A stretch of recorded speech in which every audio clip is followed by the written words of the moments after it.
let's talk everybody's favorite team. The Colorado Buffaloes going to Nebraska and just getting trounced. The score is not indicative of how the game actually went. This was not even close. Matt Rule even came out and said, we expected this score and we expected to be like this. And he's right. The defense for Nebraska is the real deal. It is so veteran-led. There are 7 seniors and 4 juniors on that defense, on a top 13 defense, I believe, last year, and one of the better run defenses, which showed because Colorado couldn't do squat. I believe they had 16 rushing yards overall throughout the game. Shadur was sacked 5 times, and he got hurried 9 times. And they're going to be playing against more defensive fronts like this that everyone was talking about. Ooh, Colorado week 1, all the Colorado Sunshine Pumpers were trying to find positives from week 1. Like, they only gave up 1 sack, but Shadur was still getting hurried around everywhere. And they were, the offense is so great. That offensive line is not better. It did not get better, even with the additions. The defensive line is not better. There's nothing there except for Travis, Jimmy, and Shadur. But Shadur can't do anything when he's playing better defensive fronts this year with an offensive line that's possibly worse than last year. And that's crazy to even say that, because it's true. That's why when he talked about how many times did Raiola get sacked or hit or whatever, when he had that quote about his offensive line, I'm sure it sucks. You know how good you are, and you're sitting back there just getting dominated. When Nebraska didn't shy from it, I mean, Ty Robinson said that's how we wanted to come out, dominance. We wanted them to feel us. You know Nebraska wanted to make a statement this game, and they did.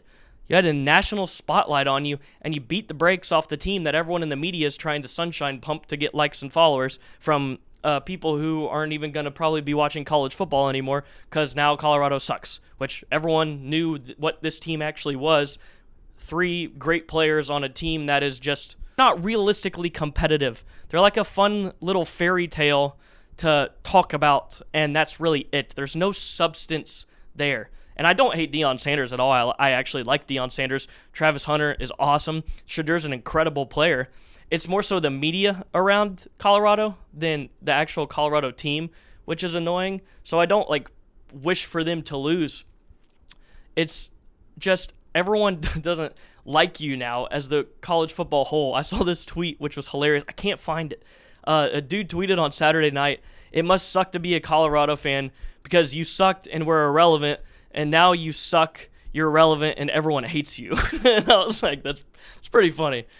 Sorry, Colorado fans, if you're watching this. I know that's brutal, but Nebraska fans, I'm sure, find that hilarious. But this was just complete domination.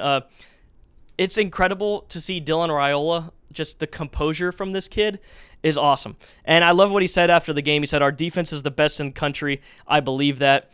Listen to this. To top off Raiola, Colorado didn't record a first down until their 5th possession. They had -2 yards in the first quarter. They only finished with 260 yards. And Shadur, for all the highlight throws that he's had through his career with Travis and everything, he only had 1 pass of 30 or more yards. This was impressive. Nebraska did everything almost right besides the penalties, like I pointed out. But this is great for Nebraska. You got to talk about how going forward the schedule is built for them to win. I know a lot of people pointed this out, but you could see an undefeated team. I don't want to jinx it, shit, going into that Ohio State game. But still, with the way Penn State looked, I don't want to do that because Penn State does this all the time. There's always that one weird game Penn State does, and then they figure it out. So, but there's a serious possibility this team could be an actual fringe playoff team right now. And how cool would that be to see Dylan Raiola lead that? His first year,